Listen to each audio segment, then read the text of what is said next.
Welcome to the Growth Boss podcast, where we seek out the secrets to high-performing campaigns from some of the smartest marketers in the world.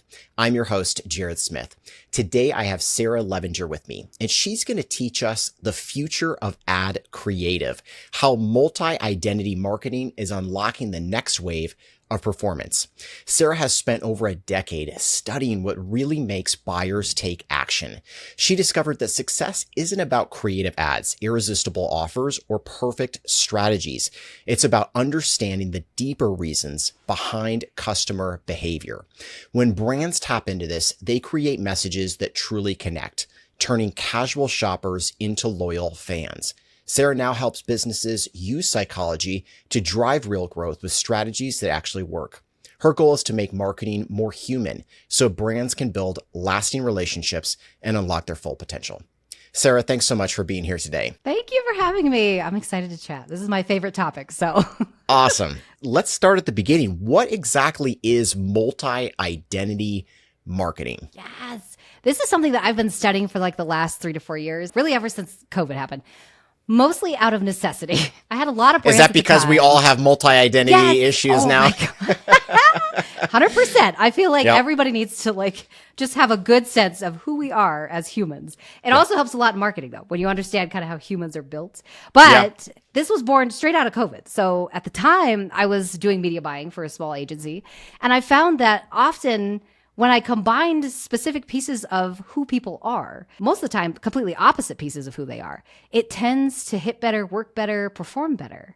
And as I started to study it more, I kind of went down a rabbit hole down into early childhood development, understanding how humans actually process information, going down into neuroscience and psychology. And so I started to kind of build this idea or hypothesis of a better way to do marketing, and in particular, how to kind of combine the identities that already exist in people so that we can hit better in the ad account in particular. So it's been interesting. Yeah, I'll bet. So what do you do to kind of identify this or build this out for a client? Yeah. So one of the best examples, I always tell people this because it happens to me all the time. If, for instance, I'm on a podcast right now talking about business and I'm in kind of an entrepreneur mode, right? I can easily kind of tap into the pieces of the information that I've just held in my head for years and years that pertain to that particular identity, which is entrepreneur identity. Mm-hmm. If my child, which constantly happens, walks in here and says, "Mom, I need a snack," I'll switch straight into mom mode as just within seconds, right? Yep. Mostly because out of necessity, I have to. That's a part of the environment. Something changed. So my behavior as a human will change. This happens to every human on the planet, every hour, every second of the day. Every time we interact with something new in our environment, our identities, stuff that we hold inside us that we believe about ourselves, change. And that affects how we behave out in the world. Yep. So the interesting part about this is you can fairly easily identify the different beliefs or identities that exist inside your market simply by either testing messaging through ads or through research. So I default to research just because I'm nosy and I want to know about humans. So I typically use 2 different forms of research panels to try and uncover this information. The first one is through natural language processing. So a lot of people are currently doing this with their reviews, one of the easiest places to get data. So I typically pull down as many reviews off of the website as possible for the brands that I work for. And then we'll run it through an NLP system that will categorize the reviews into emotional categories for me. Now, I started with 9. I'm starting to expand out. So we're trying to get deeper, more nuanced emotions from these panels that we run. But this helps me identify which emotions people are currently using during the purchasing process, right? So what they feel while they're purchasing from these brands. That helps a ton, mostly because I can identify emotionally which identities do I adhere to? Which ones am I currently trying to solve? So best example of this, I think one of the best brands that I worked for was a brand called Original Grain, and they were selling to 2 different audiences, and they kind of knew which audience they were working with, but they didn't have enough information as to why, right? Which identity was in each audience. So they had a male-focused audience that was purchasing their watches for just personal reasons. They just liked the watches, so they purchased it for themselves. Then they had a female-based audience that was also purchasing, but they were purchasing for their spouse or their partner. Mm-hmm. So we went through did a bunch of analysis work on the emotional side to try and figure out which identity was activated while their female customers were shopping.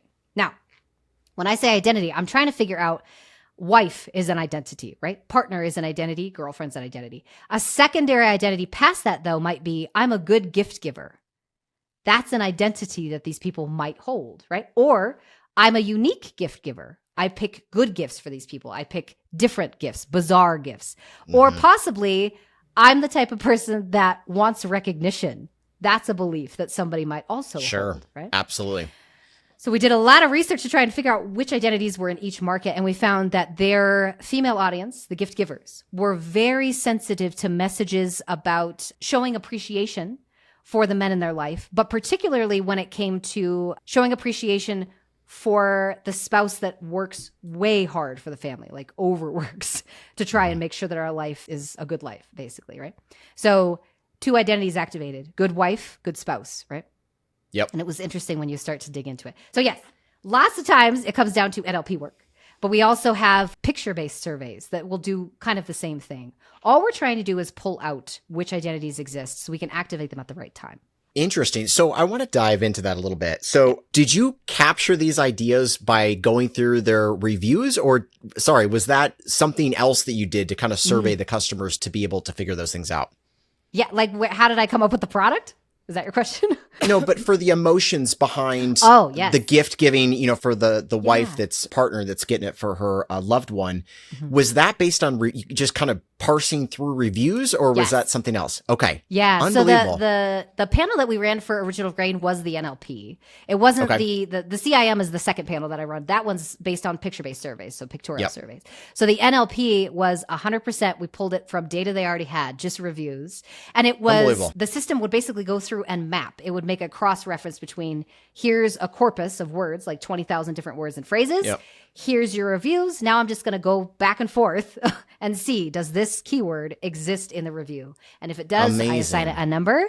Now, the interesting part about it is we also asked the system to identify a few different things outside of emotions, and one of which was self-adopted terms, meaning go tell me in these reviews, what do people call themselves? And a lot of the reviews that came back was, I'm a wife, I'm a mother, I support my husband, I support my spouse, I just want to show him appreciation, he works so hard. Those type of phrases, once you distill them down, now we can kind of see what she was actually purchasing for. Okay. See, I mean, when I think about reviews, and again, I feel like I'm a very maybe simplistic black and white guy. I'm just talking about the product, great product, it arrived on time, everything worked properly. You're capturing so much from these, so much more than I would have ever thought from the reviews. Yeah. The reviews are a giant untapped resource. And I've heard people say, like, there's gold in the reviews. Typically, when they say that, though, they're talking about copy. They're like, you should just take your customer's copy and put it in an ad and it should work. And usually it does. I want to dig deeper, though, because these people often give great context. Reviews hold massive amounts of information about the story. Right? Yeah. I was shopping with my sister. We couldn't find a good, product or gift to give. And then we found this brand and I gave it to my husband. This was his reaction. She'll go through the entire story of where she was, who she was with, how she felt about it, and then what the end result was. It's huge. Incredible. So talk to us about how that translated into copy for that brand. What exactly, obviously you pulled a couple different really interesting emotions that these women were going through, buying the product for their loved one. How did that translate into revised copy or even the ad results, if you can share any of that data? It was so much fun. So typically when I get all of the data back, then I will go through and do some sort of like a presentation or a training with the teams. Yep. Here's all of the stuff that we found. Here's the stuff that you need to know. And here's how to use this information so that you can build more ads. With that, I always include like example ads, basically, that I've designed so that they can see, here's how to translate it into your team. And so you can make more. I think one of the most important pieces of marketing is understanding that it doesn't matter what you're saying. I think marketers spend way too much time focusing on what are we trying to say? What are we trying to say? What discount, what offer, what product, what bundle? We don't spend so much time thinking about what you're saying. Think about how you're saying it. I tell my husband this all the time. It's not what you're saying. It is how you are saying it. Sure. Very, very, very important because, again, how you say it directly affects how they emotionally feel about it. So I started writing copy. And typically I do this for the brands when I'm starting to generate ads. I'll go and use chat because chat is one of the easiest ways for me to just dump ideas out. Now, you can create thousands of ads in a second with chat. Yep. I like to bucket it, mostly because humans have a capacity, just brain space wise, very hard for us to figure out which copy is going to be the best. So I always tell chat, write me 10. Give me just 10 different headlines that I can start to pull out and see which one of these is going to be more emotionally focused. So when you go into chat, you start writing your headlines. I choose the headlines that chat gives me based upon the depth of emotional words that are used. So I don't want to hear things like happy. I want to hear things like elated. That's a deeper word for happy, right? Yes. I don't want to hear confident.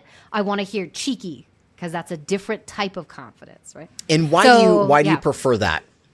Oh, mostly Does because, it feel more sincere in the ads? Yeah. Oh, Yep, okay. Yep. There's a sincerity to it and an authenticity, but there's also, it elicits a deeper emotional response, because sad, right, will tell me something about how I should be feeling, but depressed is a totally different level. Yeah. So how you use the words that you have available to you is so important. It also has to be very well suited to which generation you're going after, which culture you're marketing in. I mean, there's so much. There's so much that I track that I probably don't need to track, but I like to track it anyways. So for Original Grain, when we were drafting copy for this particular avatar, this customer type, I wanted to hone in on this message of she wants to appreciate the man in her life who works way longer than he should and really just over delivers for the family. But she also wants to show him that, like, we're in this together, right? She had this really deep need of, I want to show him that I'm a good gift giver, but I also want him to know we're in this together, and I want this to be something we can both appreciate and value. So we came up with one headline that has been running for almost 4 years now. So it's very deep, deep message that we hit really quickly. And the headline that we tested originally was, show your man he's worth every second. Now, that's good. There's alliteration in there because we're selling watches. So the brain made a lot of really interesting connections outside of just the core message, which was appreciate him, show him you're together, those type of things. Show your man he's worth every second really does show this specific product is how you do that. Yes. Okay. I love that. So how does the average entrepreneur take the data they have and translate it into a headline like that they can run for 4+ years? So one, you could hire Sarah, but two, you can do this in chat very easily. And this is why I love the AI systems we have nowadays, mostly because it takes what used to be hours of copywriting and trying to find the right way to say it. And it can just spit out things really quickly for you. And you could start to pull out your own, I would say, more emotionally focused copy. So very first thing you should do, download all your reviews, please. Use your reviews if you have them. Download them all, throw them into chat, and have chat analyze it specifically for the top emotions that are coming out in just the language that it sees. Probably about 3 or 4 years ago, it was maybe 70-80% accurate when it did this for me. Now I can see about a 90% accuracy rate. It's pretty good about pulling out the correct emotions. From there, once it identifies maybe the top 3, top 4, top 5, then you can start to take them and feed them back into chat and say, these are the emotions that our customers are most sensitive to. Can you write me copy to help me sell X product to X customer, right? To Y customer, whatever it is, that will help us sell this specific emotion. Very, very simple. I mean, I have a prompt that's literally 2 sentences long. Obviously, we talk days about prompt and like generating good prompts. But in general, this is the one that I use all the time. And then just go back and forth. Just keep talking to chat until it comes up with something. One of the best modifiers that I use is to ask chat to be iconic. If you ask it to be iconic, it will. It steps up to the plate. Yep, 100%. Okay. So that would work really well for my existing business. We have thousands and thousands of reviews. Download that from Yotpo, drop it into chat. I'm also in the process of starting a new company, a new e-commerce company that I'll be launching later this year. I don't have thousands of reviews to pull from. What would you recommend I do? How would I interact with chat to be able to get those emotions and kind of get that process started? So there's a couple different ways that we can do this. And I have a few brands on board that are currently in that situation where they just don't have enough data to run into chat. I always tell people, please don't go to chat and develop strategies in there, mostly because chat is an LLM. It's built to be creative, or some people say hallucinate, right? It's built to just kind of make stuff up until it kind of figures out what you like. If you work with it long enough, you'll train it to understand, give Sarah this response every time because she really likes that response. Which is what mine does now. So in general, if you don't have enough data, I would do one of two things. You can always go to your competitors' websites and copy and paste reviews from them. That's a little bit more guerrilla marketing. It depends on how available that is to you. One of the things I will say though, caveat wise, you have to be very careful because depending on which brand you pull it from, their customers will be solving very different emotional problems than your customers. Yep. So if you're going to do it that way, make sure you pull reviews from all of your competitors, not just one. Go and get a wide net and go see what you can find. If you have no competitors in the space, like nobody's doing well, this is a brand new market, we've created a brand new widget, whatever it is, the easiest way to do it is go to Amazon because those are freely available like website reviews as well. And you could pull down a good range of like 3 to 5 star reviews and see what comes out of that as well. So I love it. Amazing. And what else do marketers, business owners need to understand as they're building out their strategy for this? I think one of the core pieces of it we kind of already talked about, which was make sure you're focused not really what you're saying, but how you're saying it. After that, though, it comes down to what do you want to say as a brand? And this is something that I'm currently trying to figure out. And it kind of goes back into the multi-identity piece of this, which is the toughest part about branding nowadays is the fact that we might have like 5 to 6 different identities that are all purchasing from us. And in the reviews, we can kind of see emotion come out, but we see thousands of different reasons. Like people keep purchasing for all sorts of different like ailments and needs and desires and tools and jobs to be done. Like there is no one avatar need. It seems like it's just so random. So one of the best ways to solve for this is to start from the bottom, the base of the business, and work your way up. Oftentimes I see brands do it the opposite direction. And I think this happened because the majority of the marketers that are in the system now were born in direct response era, which was typically like early 2000s. And so we got trained on understanding how to get people to buy. Like we were focused heavily on sales. Very few marketers were trained on brand, how to build brand, which is a totally different experience, a totally different strategy. So first, what we need to do is kind of flip it upside down. You need growth. You have to have both brand and growth to be able to build a good business. However, we need to focus heavily on what we are as a like a brand entity first, and then figure out how to translate that into every avatar that's coming in the door. Figure out what you want to say first, and then tell people about it. Don't just like go twisting your words around depending on who's coming in the door and be like, I think you want to hear this. I think you want to hear this.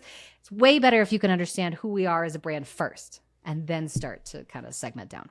Okay, so maybe you can share an example of a client you're doing that with right now, maybe one of the new ones, and they've come to you and they're like, hey, look, we're looking to launch this brand. Here's who we are, or maybe you help them kind of identify who they are. Maybe you could share just an example of what that looked like and how that translated into the different marketing messages. Yeah. So one of the best brands that comes to mind just very quickly is one that's in the men's skincare space. So they're in a very saturated space and in a space that's like highly competitive, especially for men's skincare. Women's skincare is highly, highly saturated and very competitive as well, but it serves a different purpose. Often skincare for women is almost a beauty regimen. It's a routine, right? It's like brushing our teeth, doing our hair, putting on our makeup. It becomes a little bit more of a habit. It's very habitual product behavior there. For men, it's very like resolution. Right? The product has a specific use case, which is to solve X. Maybe I have acne, maybe I have rosacea, I have dry skin. I just want it to get solved and then move on. Men don't typically, from a behavioral standpoint, take the products that they're using and make it into kind of like a more, I don't know, experiential type thing. It's very like kind of a tool. So for these guys, when they first came to me, they had a great brand and they still do. Like their visual presence is spot on, very good photography. They're really good colors, really cool product. The issue that they were having is how do we freaking compete when we can't outspend our neighbors? Some of the brands that they're competing with are massive. They're competing with like Dr. Squatch. Billion-dollar company. Yeah, exactly. Yes. Billion-dollar companies. I'm like, yeah, that's rough. However, if recent developments in marketing has taught us anything, you can be the underdog and you can be literally a startup and destroy some of these big legacy brands. Case in point, like Dollar Shave Club just did this, right? A couple years ago. Nobody even knew they exist. They didn't even exist. And they came in and ate a huge chunk of Gillette's market out just by understanding their customers and being able to communicate their core offering, their core message really, really well. So I digress. Going back to these guys. So the skincare brand, I went through and I ran something called a brand personality engine on them. This was basically just a prompt that I had in chat that I was using to kind of help draft better strategies for the brands that were on board. And these guys, I was like, I think your biggest issue is that you have nothing to fight. If you're a brand in any space, you need an enemy. You need something to go against. Now, I will put kind of like a little bit of a cap on this. This only really applies to, and somebody, shout out to Sebastian. He called me out on this. He was like, Sarah, so this only applies, I think, if you're a smaller brand or a mid-tier brand, possibly, right? Sure. Like small to mid-size, somewhere 50 million and below ARR. If you're above that size, finding an enemy in the space is going to be a little bit harder because you can't go after competitors very harshly. Like Coke couldn't start to go after Pepsi really hard because people would be like, what are you doing? You're Coke. Like you don't need that. So once you get past a specific point, it becomes less about finding an enemy.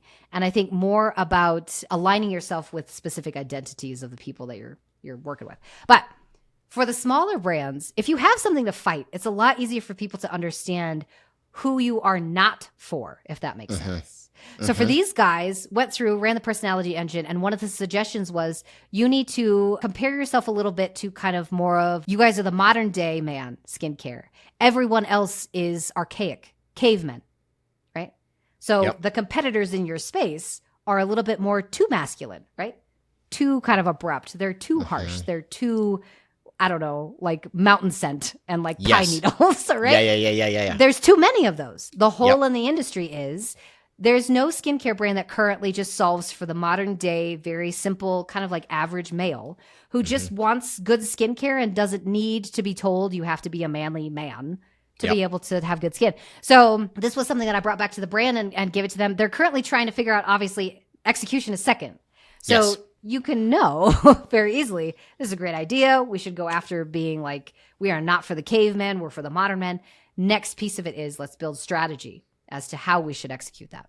So I love that. And I can see how as the brand owner, you kind of get this information back and you're like, okay, well, first of all, this is a totally different direction than what I was thinking. Like, okay. I don't disagree. Like it makes sense, but now it's like, okay, now what a little bit. And do you help them kind of through that process to develop that strategy? Or are you like, all right, you got your ideas and... Well, for this brand, I was mostly just doing like free consulting because I was like, this is fascinating. I just want to solve this problem. But yes, for primarily outside of understanding the consumers, the identities, like how we actually execute on those. The secondary piece that I'm trying to solve currently is how do you build brand and what's a tactical way to build brand? Because that seems to be missing from the education sources in D2C especially. We don't know how to build brand. The interesting part, though, is almost everybody in this industry knows how to build a personal brand. A lot of us understand the tactics that go into creating a personal brand for myself. They're almost exactly the same for a brand. We just need to copy and paste. So talk to me about that. And again, I came more from the school of thought, the direct response. I mean, I remember reading direct response at 18, 19 years old. So that was, and I was like, brand, no brand building for me. I'm hardcore. Like we've got to convert. We got to make money on the sale. And now I'm slowly, finding the happy middle ground because I think that's where you have to be to have a healthy business. Absolutely. But talk to me about what you've learned more recently about kind of the keys of success to building that brand. I have been studying this for a minute and I've been trying to figure out, like formulate some thoughts on what I feel about it because like I said before, you have to have both. You have to have growth and brand to be able to build a good business. But it's almost like a critical point that we've hit. We kind of elevated ourselves in several different marketing eras and outgrew them at specific key points in history. So obviously in the 50s, it was a very Mad Men era. Like copy was everything. These guys spent hours. I mean, the majority of their week was around drafting message. It was really core to that. Then we kind of morphed up into this brand era, which is where like Nike was born and Coca-Cola was born. It's where Apple was born. Like all of these different brands that kind of hit the tech age, right? Once you started to get into brand era, everybody was more focused on, again, who are we? What do we want to put out into the world? We're going to do a whole lot of advertising and billboards and TV and commercials, those type of things. That worked for a while until we hit tech age. And then as soon as everybody got a personal computer, brand kind of started to diminish a tiny bit because we all were on the internet now. Nobody's really looking for advertising outside in magazines or advertisements. They're looking for it inside their house. So it brought advertising in, which is the strangest thing that happened in Yeah. marketing history. Now you have advertisements that are right in front of your face all the time. So we morphed into long form sales pages and CRO tests and A/B landers and direct response is what we kind of morphed into. After that, I don't think people have noticed that this has been happening, but you never do until hindsight. Yeah, We exactly. are morphing out of direct response and into what I call participation era. Okay. So the brands still want to focus on A/B testing, CRO, button colors, those type of things, which is healthy. However, it's compressing almost. Direct response is compressing. What used to get us to 20 million now only gets us to maybe 12. What used to get us to 50 million really only now hits about 30-ish. Yeah. So growth tactics are slowing down. And I think this is happening because the generations changed how they interact with brands. Boomers were loyalists. All they wanted to do was just gravitate onto their Gillette razor and never let go. They've been a Gillette man for years, and that's the person I am, right? Gen Xers, a little less so.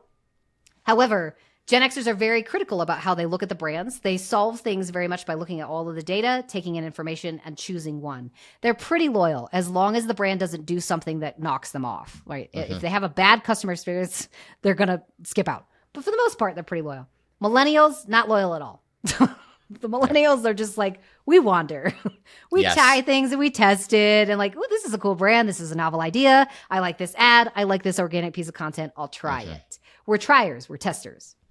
Gen Zers are even more so, but totally different. They actually want to be creators with the brand. They actually expect the brand to allow them some sort of a say as to what happens, right?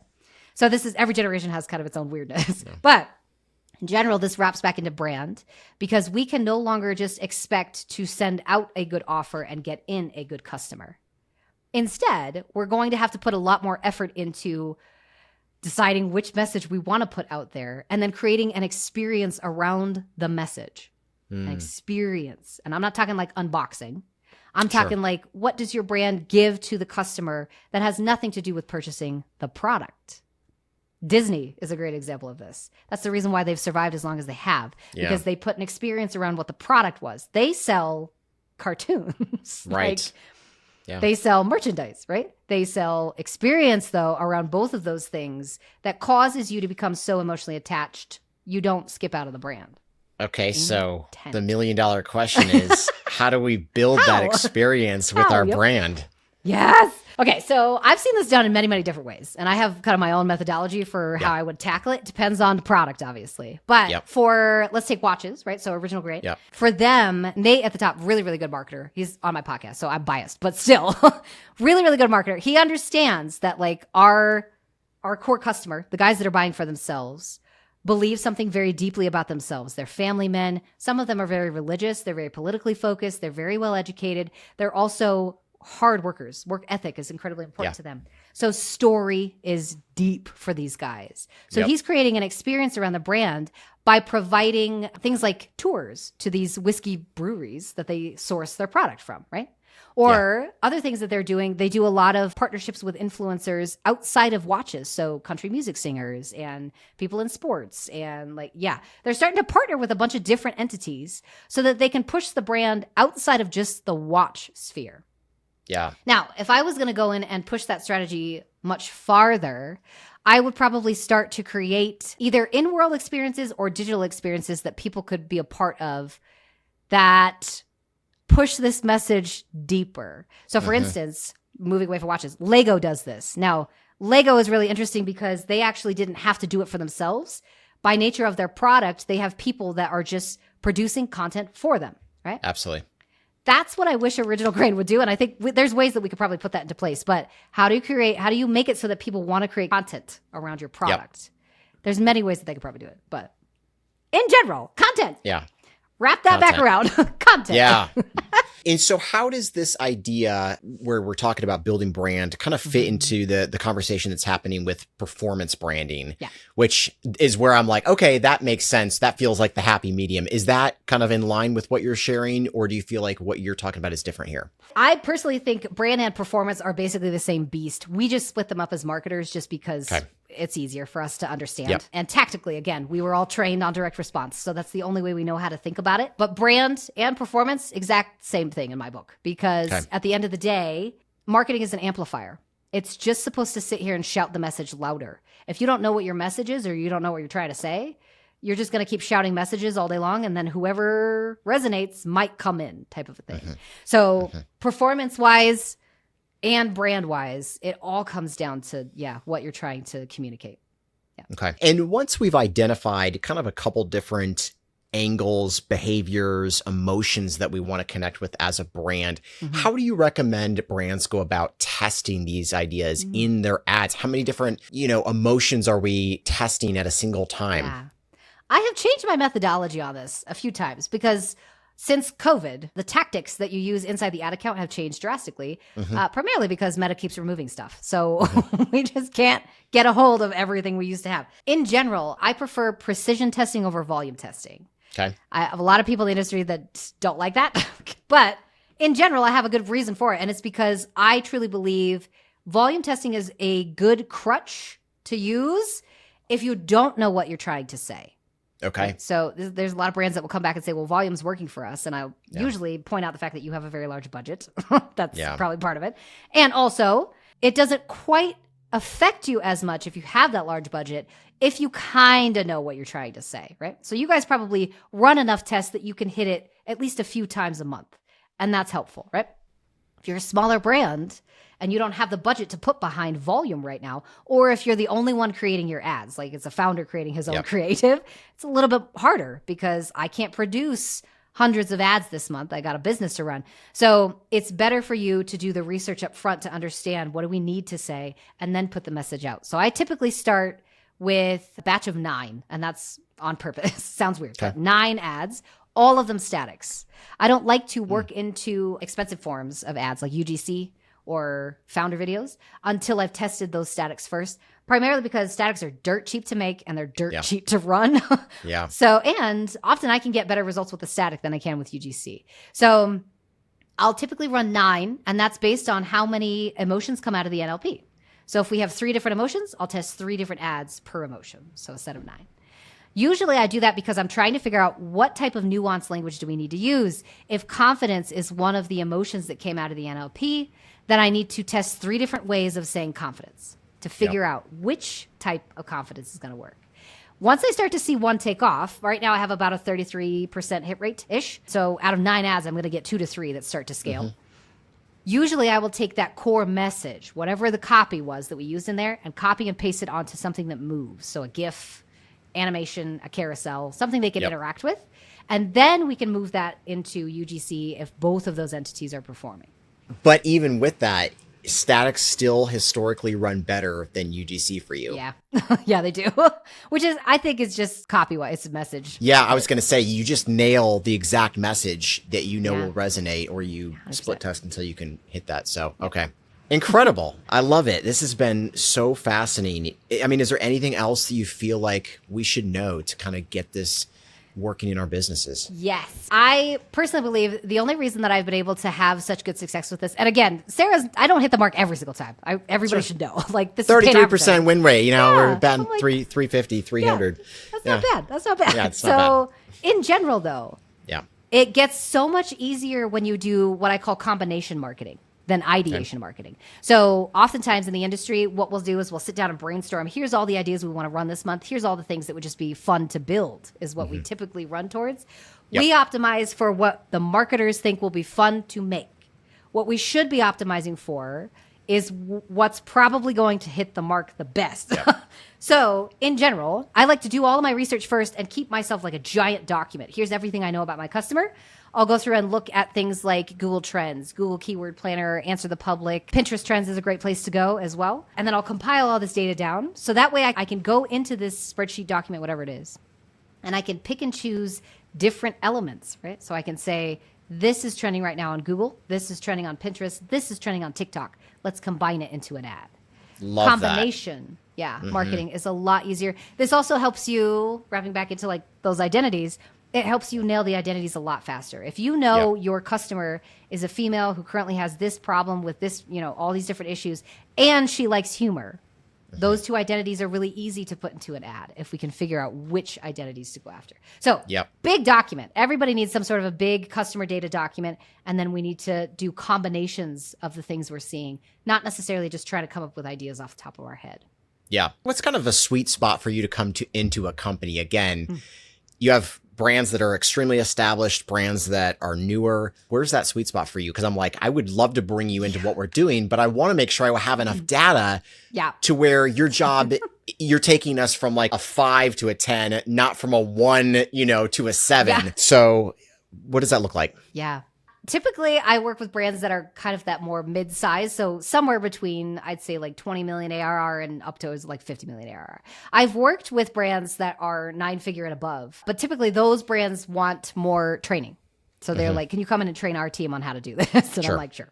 So I have trainings for teams that are specifically for the creative players so that they can produce more psychological, emotional ads. And that's for the 9-figure and kind of up. But I find that this works best for a brand who's pretty well established that just can't get past a revenue cap. If you've hit that bar of like, dang it, I don't know what it is about 30 million, but we can't get past 30 million. This is the reason why. It's just we've rinsed and repeated the same message too many times. It's time to branch. We got to, branch out. And the thing that I'll say as somebody who's been in those situations is, you've built the brand, you're stuck in a box too. Yes. You know what I mean? Like you as the founder or main marketer, it's like, hey, you can't see what else is out there when you have built the box that you're in and all you can see is the box that you're in. So I can see how it would be extremely helpful to bring in somebody from the outside to be like, okay, you understand our business. Here's our business. Now look at the things that I can't actually see myself.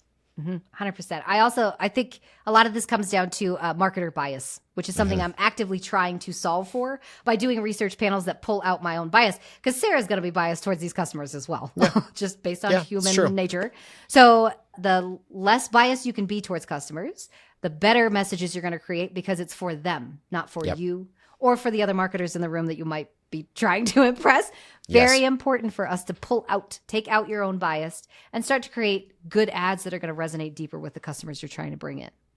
Love it. Amazing. Sarah, for those who want to connect with you, what's the best way for them to do that? You can follow me at Sarah Levinger, basically anywhere you consume content, except for Instagram. I'm not very good at that platform or TikTok. Those two I'm trying really hard to figure out, but I haven't figured it out yet. So other than that, though, you can go to tetherinsights.io.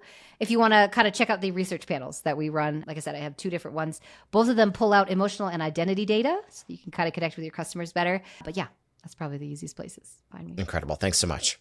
Thank you.